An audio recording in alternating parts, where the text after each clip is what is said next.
The conference room aboard the orbital station was quiet except for the soft hum of life support systems. Commander Jake Morrison stood at the window, looking down at Earth below.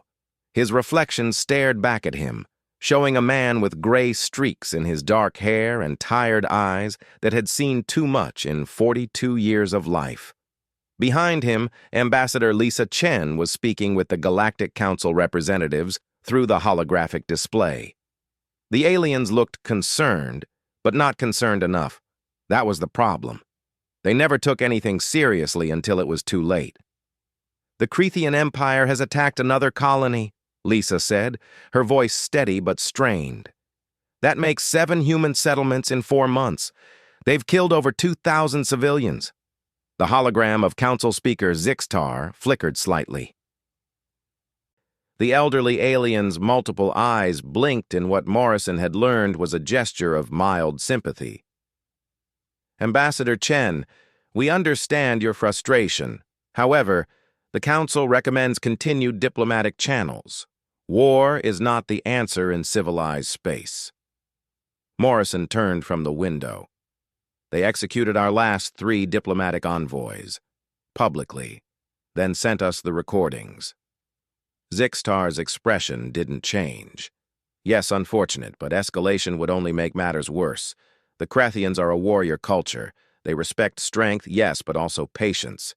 Give them time to understand that aggression will not benefit them." "How much time?" Morrison asked.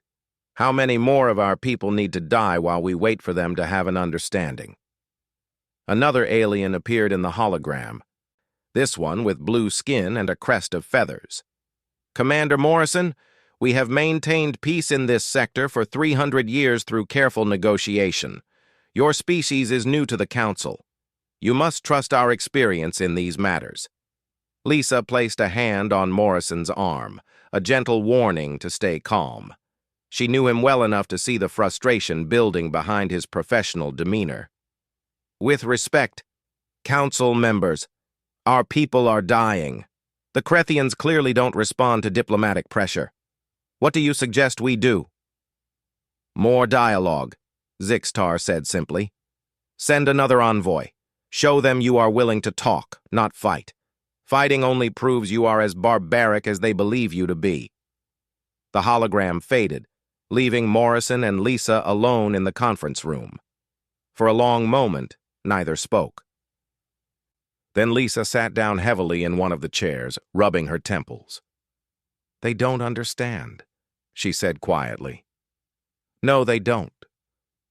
Morrison walked to the wall display and brought up a star chart.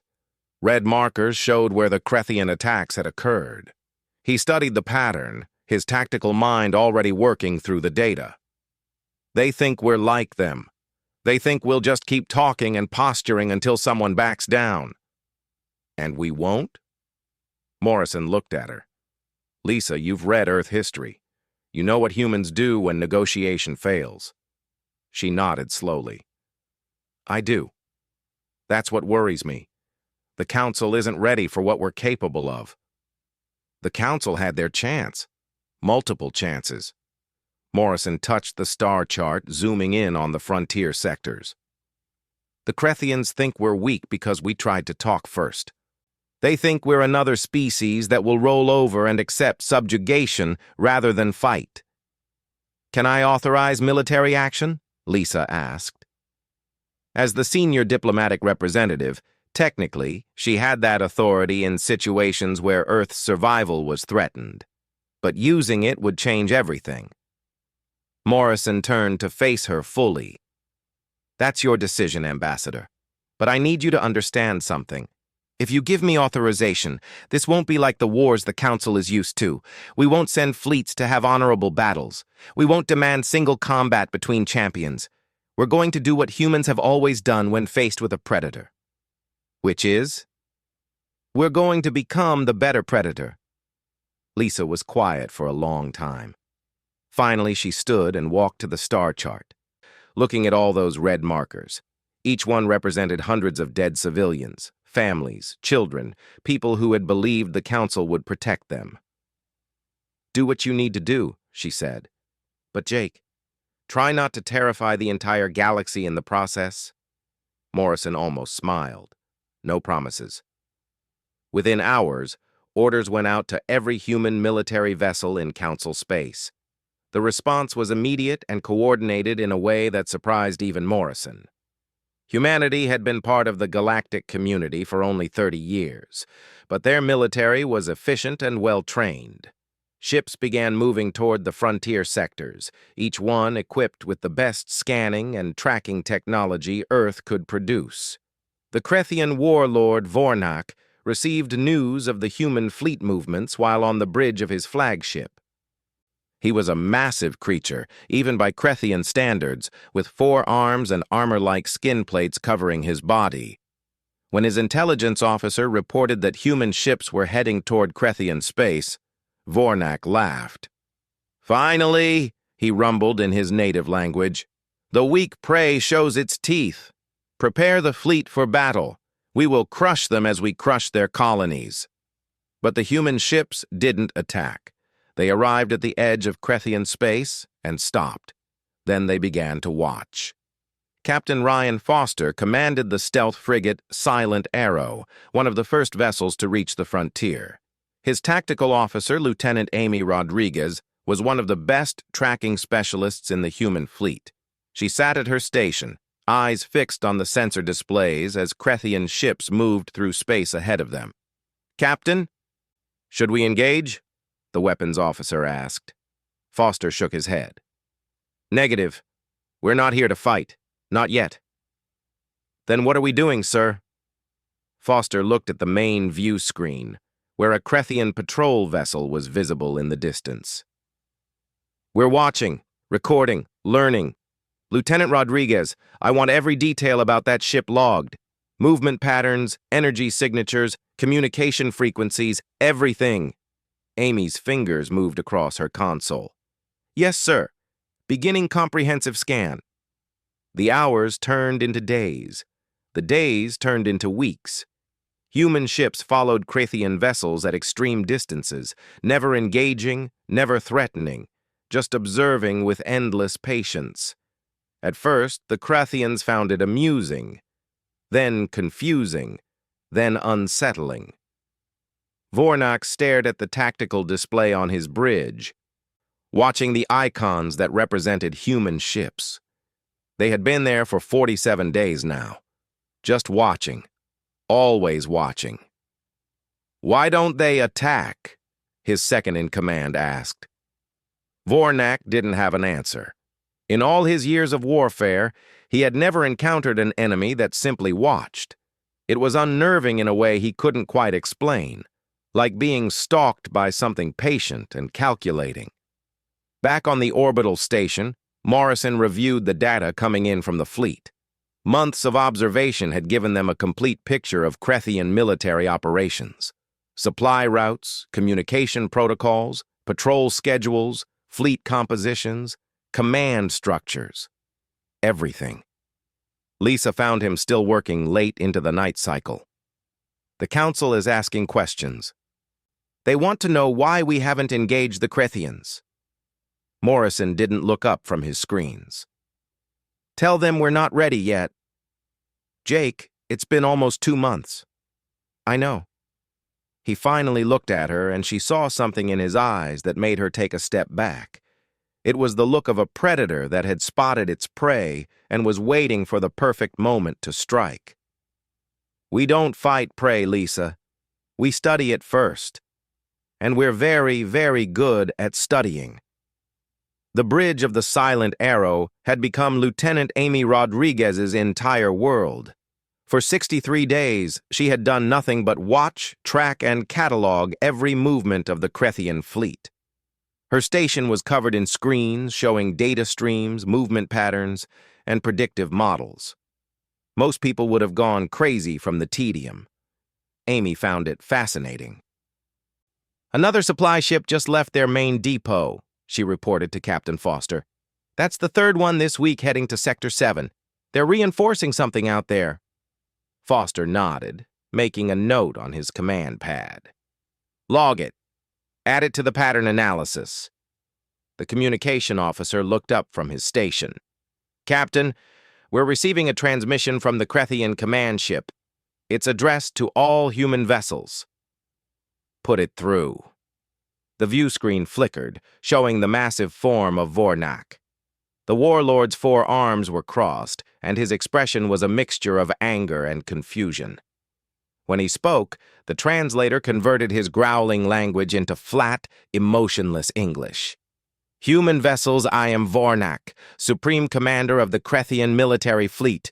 For 2 months, you have followed us like scavengers waiting for scraps. This is not warfare. This is cowardice. Either attack us with honor, or leave our space. Your presence is an insult to warriors everywhere." Foster waited a moment before responding, letting the silence stretch out uncomfortably long. Finally, he leaned forward in his chair. "Warlord Vornak, this is Captain Ryan Foster of the human vessel Silent Arrow. We are not here to fight with honor. We are here to observe. We will continue to do so for as long as we deem necessary." Vornak's face twisted in rage. "You dare mock us? We destroyed your colonies. We killed your people. Face us in battle or prove you are nothing but cowards." "Neither," Foster said calmly. "We're learning." He cut the transmission. The bridge crew looked at him with various expressions of concern and admiration. The weapons officer spoke first.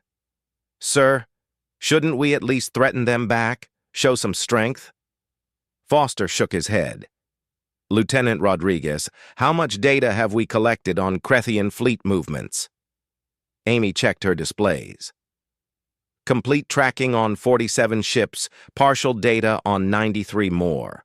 We've mapped their supply network, identified 3 major fuel depots, and tracked their communication relay system. We know their patrol rotation schedules down to the minute." "And how much do they know about us?" Amy smiled slightly. "That we're good at following them from a distance. That's about it." "Exactly." Foster stood and walked to the main view screen. In the distance, the Krethian fleet continued its patrol pattern, unaware of just how much the humans had learned. Knowledge is power. They're used to enemies that announce their intentions, that fight for glory and honor.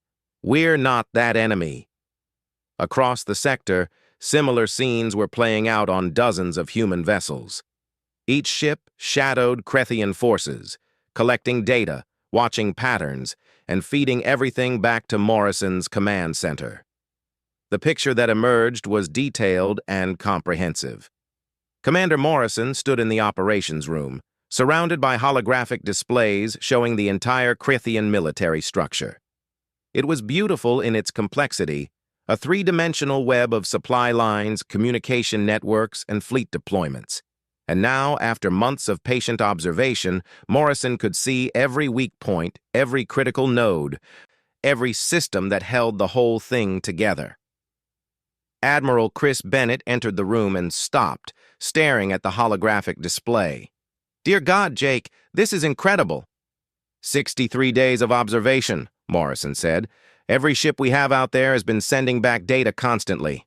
We've built a complete model of their entire military operation." Bennett walked around the display, examining it from different angles. "I've been in the military for 30 years. I've never seen intelligence gathering this thorough." "The Council species don't do this," Morrison explained. "When they go to war, they send fleets to fight other fleets. Honor, glory, decisive battles. They don't track their enemies like prey animals. But we do. Humans spent 200,000 years as persistence hunters on Earth. We chased animals until they collapsed from exhaustion. We tracked prey across entire continents. We're wired for this, Chris. Patience and observation are in our DNA." Bennett studied the display more carefully. "So, what's the next phase?"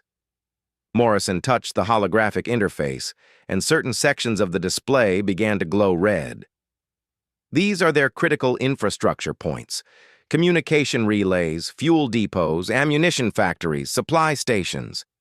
Notice how they're all positioned far behind their military fleet deployments. They assume any attack will come from the front, from enemy fleets engaging their warships. which we're not going to do. No, we're going to cut them off from their supplies, starve them out. A warship without fuel is just an expensive piece of metal drifting in space. A soldier without ammunition is just a person in armor. Bennett was quiet for a moment. The Council won't like this. The Council doesn't understand warfare as anything except honorable fleet battles. They're going to like the results even less. In Council space, the various alien species were indeed growing confused and concerned. A special session had been called to discuss the human military deployment. Council Speaker Zixtar addressed the assembled representatives with obvious worry in his voice. The human fleet has been in Krethian space for over 2 months now. They have not engaged in a single battle. They simply watch. We do not understand their strategy. The blue-skinned alien with the feather crest spoke up. Perhaps they are trying to intimidate the Krethians into surrendering. A show of presence without actual violence? Another representative, this one resembling a large insect, clicked its mandibles thoughtfully. Or perhaps they are genuinely afraid to fight. Their species is young. They may have realized they cannot defeat a military power like the Krethian Empire. Zixtar wasn't convinced. I have reviewed what little information we have on human history. Their planet was not peaceful. They fought many wars before achieving space travel. They know how to wage war. Then why don't they? The feathered alien asked. No one had an answer. Back in the frontier sectors, the Krethian forces were growing increasingly uneasy. It had been 79 days since the human ships arrived, 79 days of being followed, watched, and tracked. The Krethian warriors were bred for combat, trained to face enemies head-on. This silent stalking was wearing on their nerves in ways that actual battle never had. Vornak called together his senior commanders in his flagship's war room. The atmosphere was tense. "Status report," he demanded. His intelligence officer, a smaller Krethian with quick eyes, stood to present. The human vessels continue their observation pattern. They maintain distance, avoid all attempts at engagement, and track our movements constantly. We have attempted several ambushes, but they detect them and withdraw before we can close the distance. Are they preparing for an attack? Unknown, Commander. Their fleet positioning suggests they could strike at any moment, but they show no signs of actual preparation for battle. It's as if they're waiting for something. Vornak slammed one of his 4 fists on the table. Waiting for what? We are right here. We are the enemy they claim to want revenge against. Why won't they fight? No one had an answer. The room fell silent, filled only with the hum of the ship's engines and the quiet breathing of confused warriors who were discovering that being hunted was far more terrifying than being hunters. Captain Foster received new orders from Morrison's command that evening. He read them twice to make sure he understood, then called his senior officers to the bridge. Amy Rodriguez arrived first, followed by the weapons officer and the chief engineer. "We're moving to Phase 2, Foster announced. "Command has completed their analysis. We begin operations in 48 hours. The weapons officer looked excited. "Finally, sir, we're going to engage?" "Not exactly. Lieutenant Rodriguez, pull up your tracking data on Krethian supply routes." Amy brought up the holographic display showing the routes that Krethian supply ships traveled. There were dozens of them, like arteries feeding the military fleet at the front lines. Foster pointed to several key intersections. "These will be our first targets, not the supply ships themselves, the refueling stations and communication relays along the routes."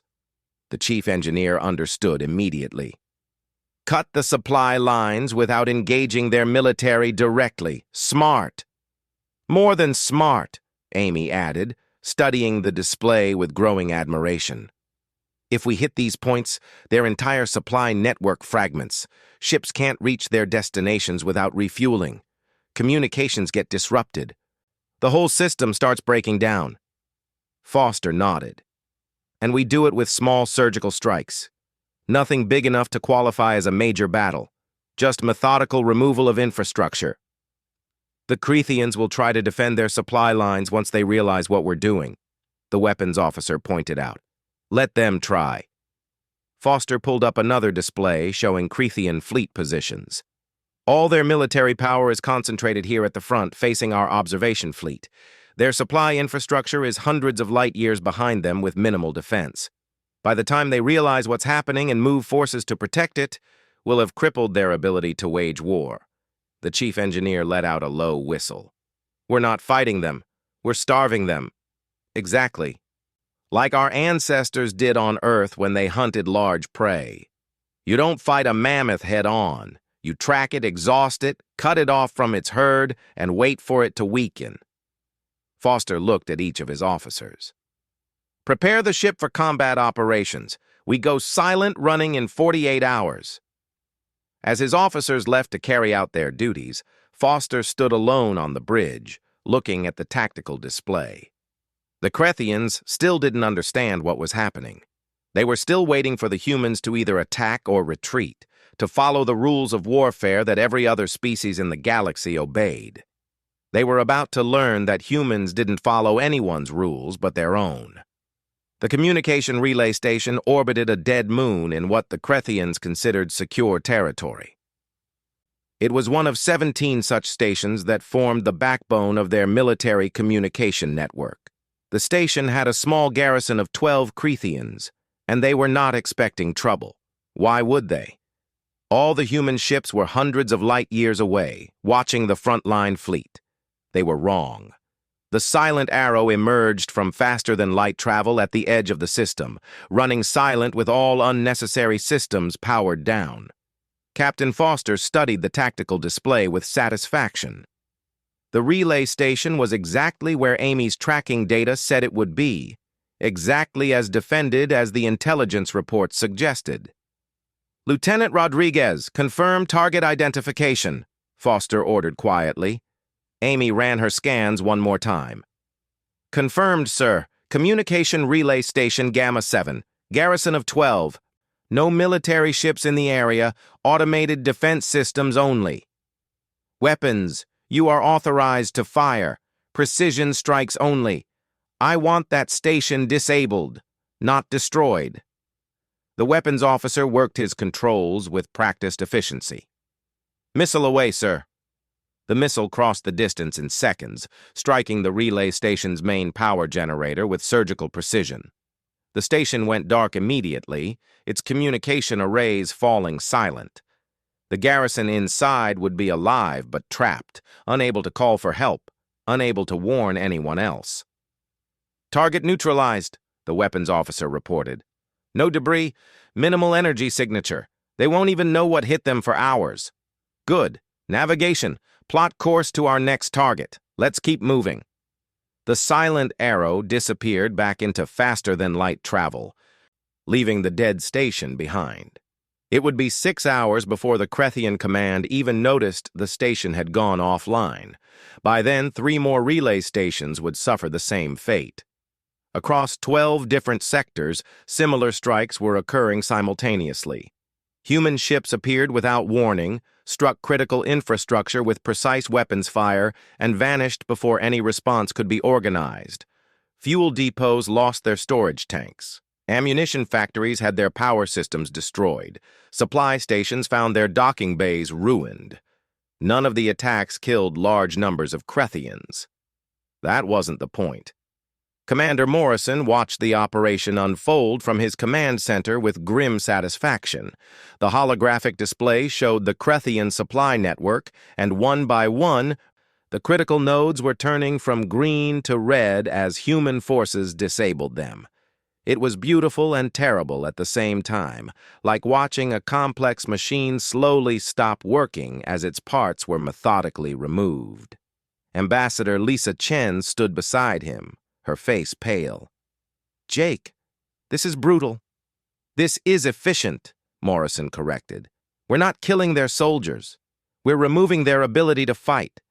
There's a difference. The Crethians won't see it that way. The Crethians will see their entire military machine grind to a halt while they try to figure out what's happening. By the time they do, it will be too late. Dr. Kate Sullivan entered the command center carrying a data pad. She was a behavioral analyst who had spent years studying predator patterns on Earth before joining the military as a consultant. Morrison had specifically requested her expertise for this operation.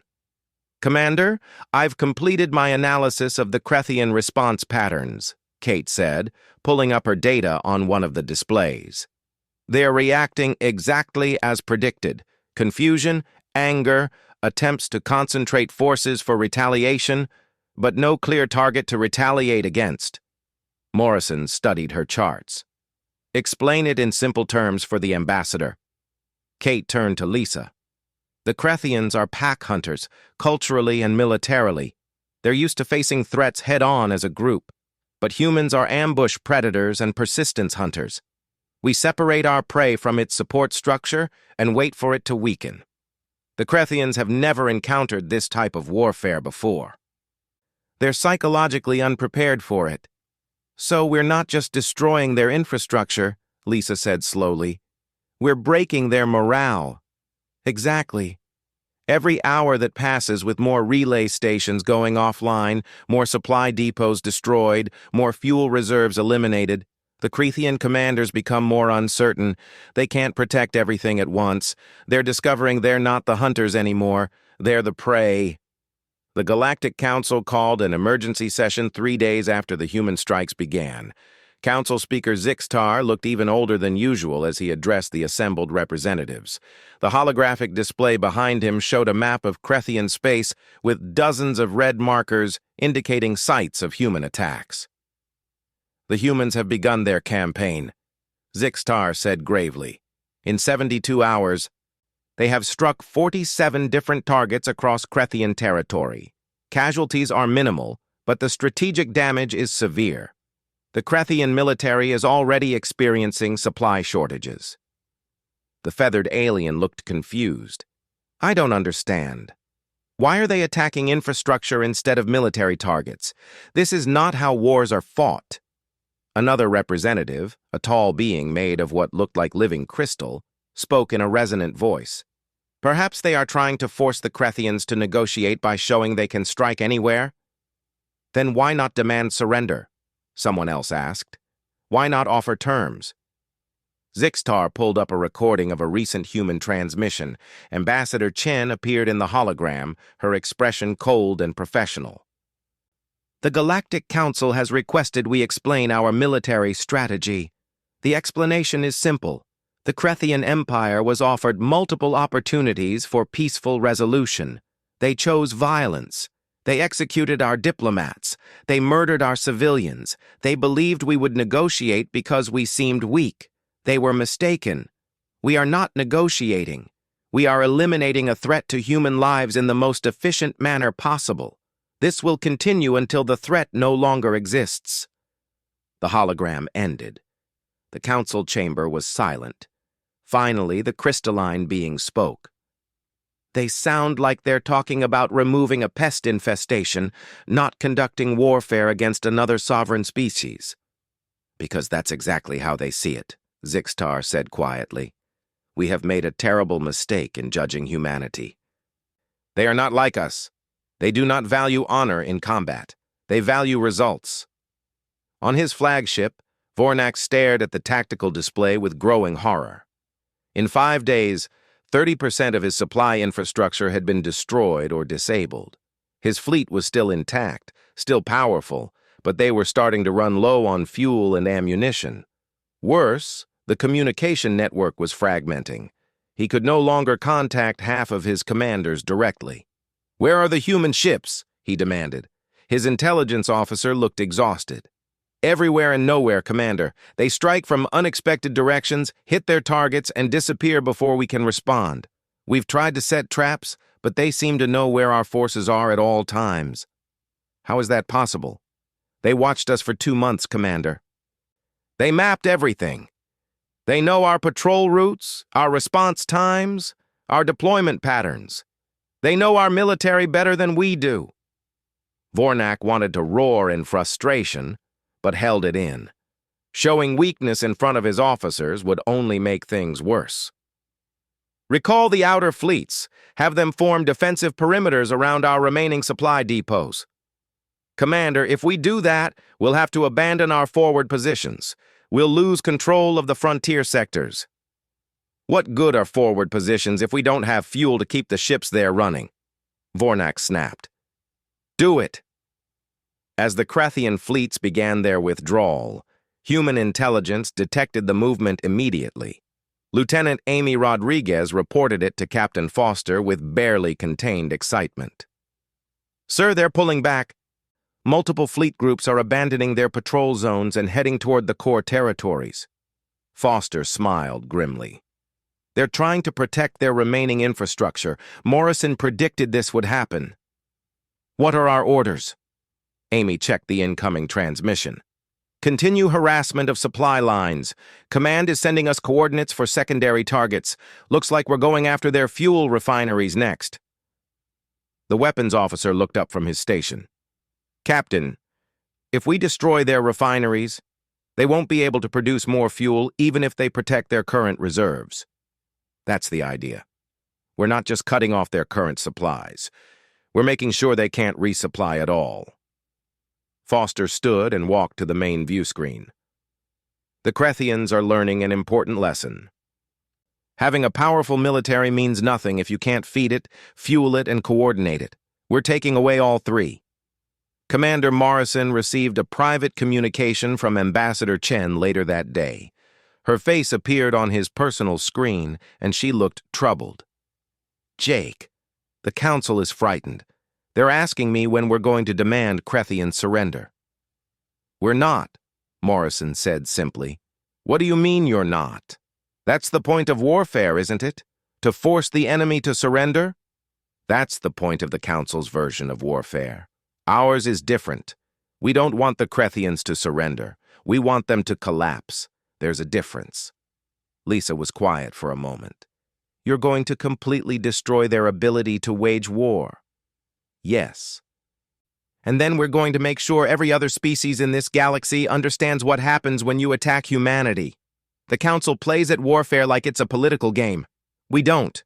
When we go to war, we go to finish it permanently. The Council thinks you're being barbaric. Morrison's expression hardened. The Council told us to be patient while our people were being slaughtered. They can think whatever they want. I'm not fighting this war for their approval. I'm fighting it so that no one ever attacks a human colony again. 2 weeks into the operation, the Krethian military was in chaos. Half of their communication network was destroyed. Fuel shortages had grounded 30% of their fleet. Ammunition reserves were critically low, and still, the human attacks continued with relentless efficiency. Small strikes, precisely targeted, impossible to defend against because they came from every direction at unpredictable times. Vornak sat alone in his command chamber, staring at reports that all said the same thing in different ways. His empire was falling apart, and he couldn't stop it. The humans wouldn't face him in battle. They wouldn't negotiate. They just kept cutting away at the foundations of his military machine like surgeons removing diseased tissue. For the first time in his long career as a warrior, Vornak felt something he had never experienced before. Fear. Not fear of death in glorious combat, but fear of something methodical and patient that was slowly, inevitably destroying everything he had built. The humans weren't fighting a war. They were conducting an extermination. And he had no idea how to stop them. Captain Nicole Gray stood on the bridge of the human cruiser, Relentless, and watched as another Krethian supply convoy drifted helplessly in space. The 3 cargo vessels had run out of fuel exactly where her calculations predicted they would. Their crews were alive but stranded, floating in dead ships far from any help. "Should we offer assistance, Captain?" her communications officer asked. Nicole shook her head. "No. Let them drift. Eventually someone will find them, or they'll activate their emergency beacons. We're not here to save them. We're here to make sure every Krethian commander sees what happens when their supply lines fail." Lieutenant Matt Jenkins, her intelligence officer, looked up from his station. "Captain, we're receiving a transmission. It's from one of the cargo ships. They're asking for mercy." "Ignore it. Helm, set course for the next intercept point. There's another convoy that should be running out of fuel in approximately 4 hours." The bridge crew carried out their orders, but Nicole could sense their discomfort. Fighting an enemy was one thing. Watching them slowly starve and suffocate while being unable to do anything about it was something else entirely. But Morrison's orders had been clear. The Krethians needed to understand the full consequences of their choices. 3 months into the human campaign, the Krethian Empire was on the verge of complete military collapse. 70% of their communication infrastructure was destroyed. Fuel reserves were down to critical levels. Ammunition stocks were nearly depleted.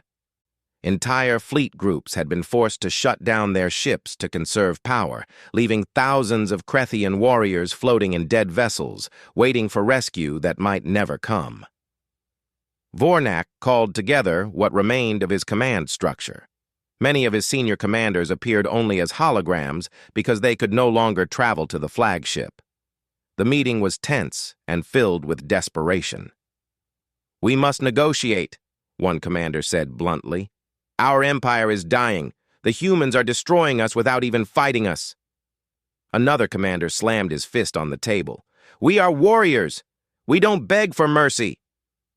"Pride won't fuel our ships," a third commander said quietly. "Pride won't feed our crews. We've lost this war. We need to accept that and try to salvage what we can." Vornak listened to them argue, feeling the weight of his failure crushing down on him. He had thought the humans were weak, had believed they would negotiate like the other council species. He had been catastrophically wrong. The humans had revealed themselves to be something far more dangerous than any warrior culture. They were calculators, patient and methodical, willing to take months to achieve victory instead of seeking glory in immediate battle. "Send a transmission to the human fleet," Vornak said finally. "Request a meeting to discuss terms of surrender." The message went out on all channels, broadcast to every human ship in the sector. It reached Commander Morrison within the hour. He read it once, then deleted it without responding. Ambassador Lisa Chen contacted him immediately. "Jake, the Krethians want to negotiate." "You can't just ignore them." "Watch me," Morrison replied. "This is what we wanted. They're ready to surrender. The war is over." "No, the fighting is over. The war continues until we're done with it, not when they decide they've had enough." Morrison pulled up the tactical display showing Krethian territory. Large sections of it were now dark, entire fleet groups disabled or destroyed. "Lisa, do you know what happens if we accept their surrender now?" "We get peace. We get a pause. 10 years, maybe 20, and then someone else attacks a human colony because they think we'll negotiate if they just cause enough damage first. Or the Krethians rebuild and try again. No. This needs to be permanent. The entire galaxy needs to understand that attacking humanity results in complete destruction of your ability to wage war. Forever." Lisa was quiet for a long moment. "You're terrifying me, Jake." "Good. I'm terrifying them too. That's the point." The Krethians sent 3 more requests for negotiation over the next week. All were ignored. Human ships continued their methodical dismantling of Krethian infrastructure. Fuel refineries were destroyed. Shipyards were disabled. Training facilities were bombed. Manufacturing plants were reduced to rubble. Nothing that could support a military was left intact. Lieutenant Matt Jenkins had been working with a group of Krethian defectors, warriors who had abandoned Vornak's cause and were providing intelligence to the humans. He reported his findings to Captain Gray with obvious discomfort. "Captain, the situation in Krethian space is getting desperate. Civilian populations are starting to suffer from the infrastructure damage. Food shipments are disrupted. Medical supplies are running low." Nicole felt a twinge of guilt, but pushed it aside. "Are the civilians dying?" "No, Captain, not yet, but they're experiencing hardship. The Krathians should have thought about that before they massacred our civilians. File the report and continue your intelligence gathering. Back on Earth, public opinion was divided. Some praised the military's efficiency. Others questioned the morality of the campaign. News broadcasts showed images of disabled Krathian ships drifting in space, their crews sending desperate pleas for help that went unanswered. It was uncomfortable to watch, but Morrison had made sure the broadcasts also showed footage of the human colonies the Krathians had destroyed, the civilians they had murdered, the diplomats they had executed. Dr. Kate Sullivan gave an interview that was broadcast throughout human space. The reporter asked her about the psychological impact of the campaign on the Krathians. Kate's response was clinical and precise. The Krathians are experiencing what prey animals experience when hunted by persistent predators: constant stress, inability to rest, watching their resources dwindle while being unable to stop it. It's psychologically devastating. In studies of prey animals on Earth, this type of stress often causes more damage than the actual kill. The prey animal's body begins to shut down from exhaustion and fear before the predator even catches it. "Are you saying we're treating the Krathians like animals?" the reporter asked. "No. I'm saying we're using the hunting strategies that humans evolved over millions of years, strategies that made us the apex predator on Earth. The Krathians chose to be our prey when they attacked our people. Now they're learning what that means." The broadcast went viral throughout the galaxy. Other species watched with growing horror as they realized what humanity was capable of. This wasn't war as the Galactic Council understood it. This was extermination, carried out with precision and patience. On his flagship, Vornak received another report of fuel shortages. His ship had maybe 2 weeks of power left. After that, it would join the hundreds of other dead vessels floating throughout Krathian space. He had sent 4 more requests for negotiation. The humans hadn't responded to any of them. "Why won't they talk to us?" his second-in-command asked desperately. "We're offering complete surrender. What more do they want?" "They don't want anything," Vornak said, finally understanding. "That's what makes them so dangerous. They don't want territory or tribute or subjugation. They want us removed as a threat, permanently." "So what do we do?" Vornak had no answer. For the first time in his life, he understood what it meant to be hunted. Not fought, not challenged, but hunted, tracked, exhausted, slowly worn down until there was nothing left but the inevitable end. The humans would keep at this until the Krathian military simply ceased to exist, and there was nothing he could do to stop it. Captain Foster received new orders from Morrison's command. Phase 4 was beginning. The Silent Arrow and several dozen other human vessels were being sent to intercept the remaining functional Krathian warships. Not to fight them, but to finish what had been started. Amy Rodriguez studied the tactical data with a mixture of admiration and unease. "Sir, these ships have crews numbering in the thousands. If we disable them, those people will be stranded."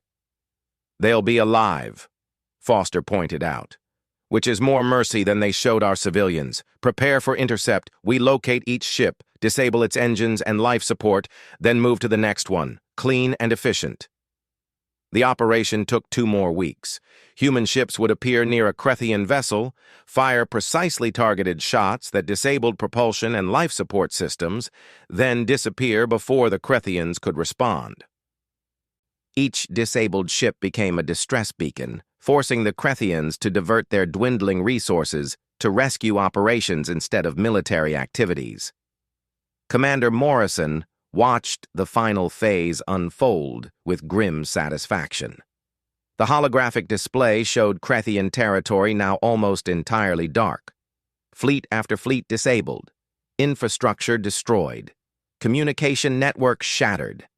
The Krathian Empire, which had seemed so powerful 3 months ago, no longer existed as a functional military entity. Ambassador Chen entered the command center and stood beside him in silence for a long time. Finally, she spoke. "It's over, isn't it?" "Almost. One last thing. Morrison opened a communication channel. This is Commander Jake Morrison to all Krethian forces. Your military has been completely dismantled. Your ships are disabled. Your infrastructure is destroyed.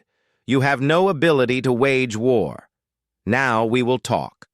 Not negotiate, not compromise. You will listen to our terms and accept them. The alternative is that we continue what we've started until there's nothing left of your empire at all. You have 24 hours to respond. The channel closed. Lisa looked at him with an expression that mixed respect, fear, and sadness. You've changed, Jake. No. The galaxy forced us to show them what we've always been. Humans are persistence hunters. We're patient, methodical, and we never ever stop until our prey falls. The Krethians just learned that lesson. The rest of the galaxy is watching. They'll learn it too. Throughout Council space, representatives of dozens of species watched the final reports from Krethian territory. The images were stark and terrible. Hundreds of disabled ships, destroyed infrastructure, a military power reduced to helplessness in less than 4 months without a single major fleet battle.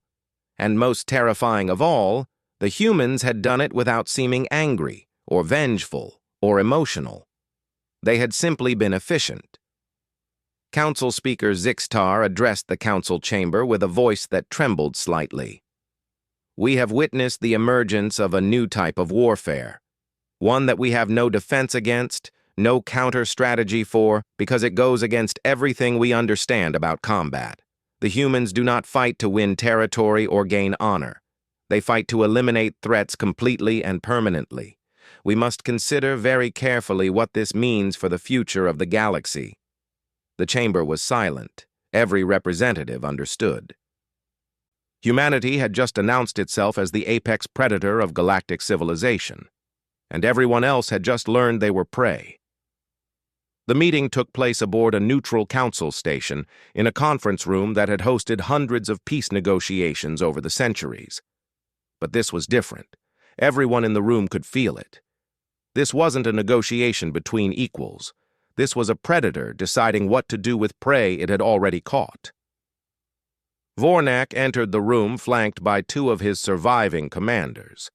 He looked diminished somehow, despite his massive size. The proud warrior who had mocked humanity 4 months ago was gone, replaced by someone who had learned what it meant to be hunted. Commander Morrison sat at the opposite end of the table, with Ambassador Chen beside him. Several human military officers stood along the walls. The contrast was stark.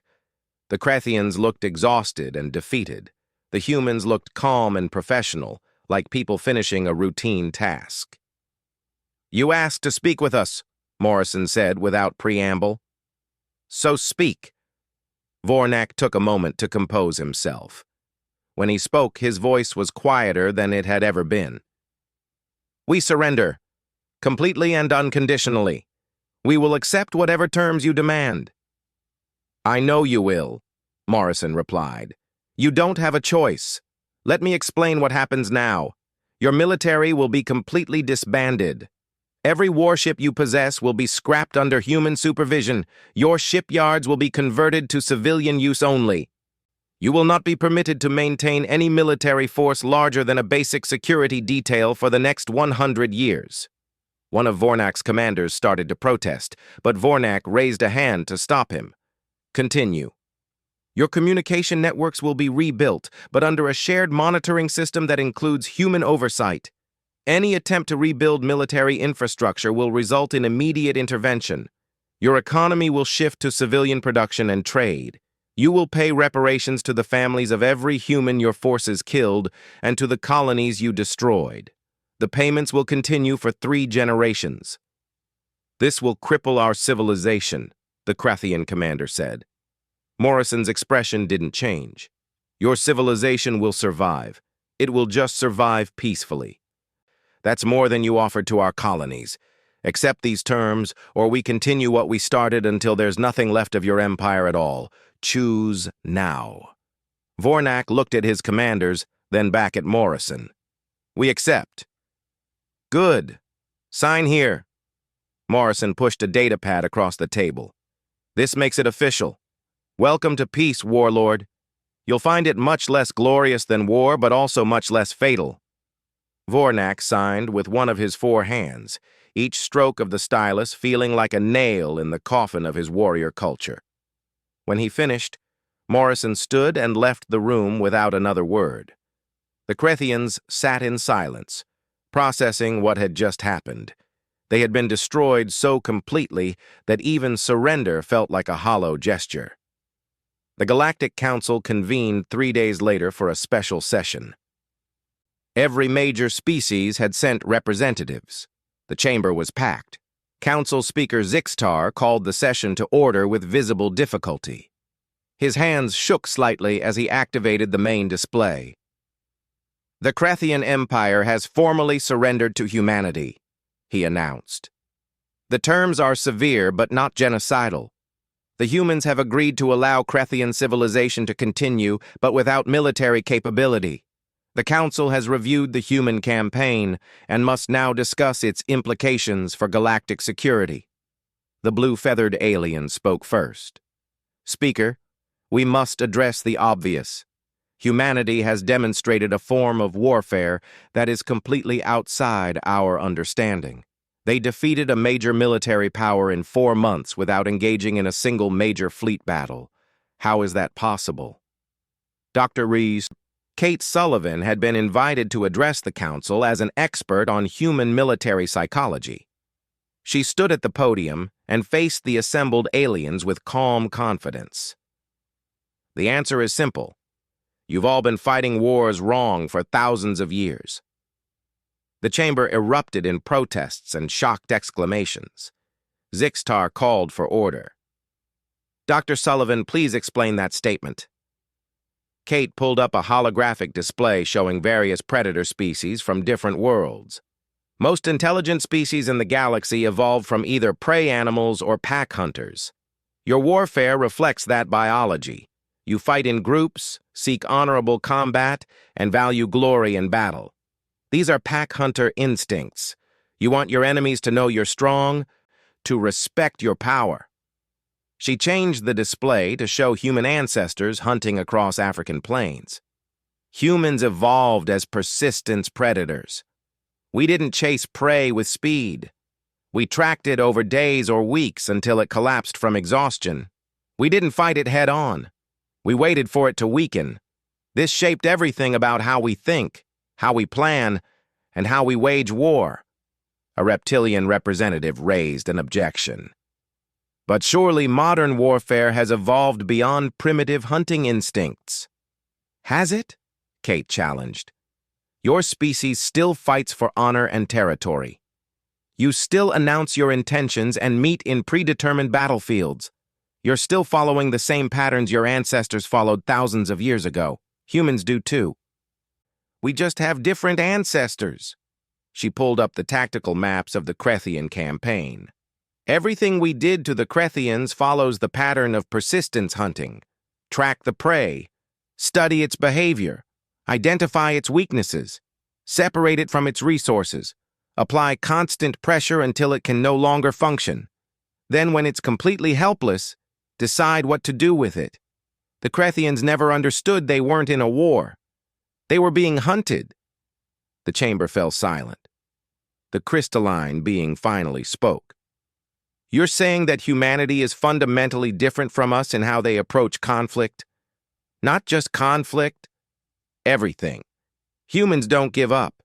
We're too patient to give up. If you make us your enemy, we will track you across the galaxy for years if necessary. We will study you, learn everything about you, and then systematically dismantle your ability to threaten us.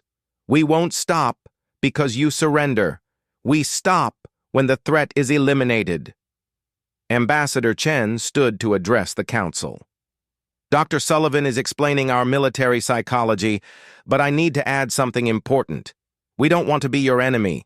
We tried diplomacy first with the Krethians. We sent envoys. We attempted negotiation. We followed council protocols. They responded with murder and mockery. What happened next was their choice, not ours. Zixtar nodded slowly. Ambassador, can you assure this council that humanity will not use this type of warfare against other species unprovoked? Absolutely. We're not conquerors. We're not interested in dominating the galaxy. But if someone attacks us, attacks our people, and refuses diplomatic solution, then yes, we will respond with overwhelming methodical force. Every species in this chamber needs to understand that. We hunt threats until they stop being threats. That's who we are.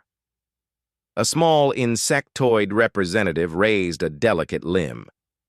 So the lesson is simply don't attack humans? Yes, Chen said simply. That's the lesson. The council passed several new protocols that day. All of them essentially boiled down to the same thing. Humanity was to be left alone unless they initiated contact. No unauthorized military actions near human space. No raids on human colonies. No threats to human civilians. The penalties for violation would be severe, because everyone now understood what severe meant when humans were involved. Captain Foster and Lieutenant Amy Rodriguez sat in the observation lounge of the Silent Arrow, watching the stars drift by as their ship headed back to human space. The campaign was over. They had survived. But neither felt particularly victorious. "Do you think we did the right thing?" Amy asked quietly. Foster considered the question carefully. "We did the necessary thing. The Krethians killed our people and thought we were too weak to respond. We proved them wrong. Now the entire galaxy knows what happens when you attack humanity. But at what cost? We terrified everyone. They're scared of us now." Good. Fear prevents conflict better than friendship does. If species are too afraid to attack us, then we'll never have to do this again. Foster took a sip of his coffee. "Amy, I've studied military history my entire life. You know what causes most wars? Miscalculation. One side thinks the other is weak, or distracted, or unwilling to fight. They attack based on bad assumptions. We just made sure no one will miscalculate about humanity ever again." Commander Morrison stood in his command center for the last time before returning to Earth. The holographic displays were dark now. The operation was complete. Lisa Chen found him there, staring at nothing. "The Council wants to give you a medal," she said, "for preventing further loss of life through decisive action." Morrison laughed bitterly. "They're terrified of me. A medal is just their way of pretending they approve." "Do you care if they approve?" "No. I care that our colonies are safe, that human civilians can sleep without worrying about raids, that the next alien species considering attacking us will remember what happened to the Krethians and decide negotiation is a better option." He turned to face her. "Lisa, I'm not a hero.